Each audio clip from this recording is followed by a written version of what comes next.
Welcome to Luca and Miguel. Enjoy the video. You start by opening the game bar with Win plus G. This launches the overlay without leaving the game. Once open, make sure Capture widget is visible and the microphone icon is set how you want, on or off. Then enable background recording or manual captures in Windows Settings Gaming Captures so clips are saved automatically. Doing this early reduces dropped clips and ensures the game bar records the active window, which is why you set audio and capture preferences before you hit record. You now start recording with the Capture widget or the shortcut Win plus Alt plus R.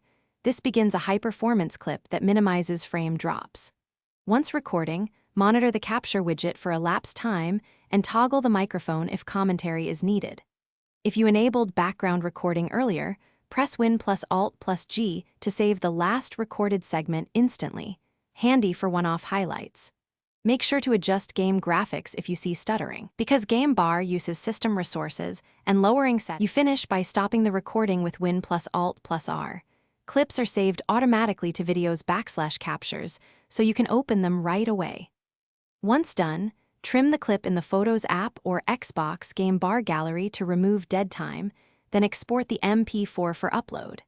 If nothing appears, make sure Game Bar and background recording permissions are enabled in Settings, and confirm the game is running as a foreground app. Restarting the game or Game Bar usually fixes capture permission errors. Thanks for watching and please subscribe. It's the best investment you'll ever make.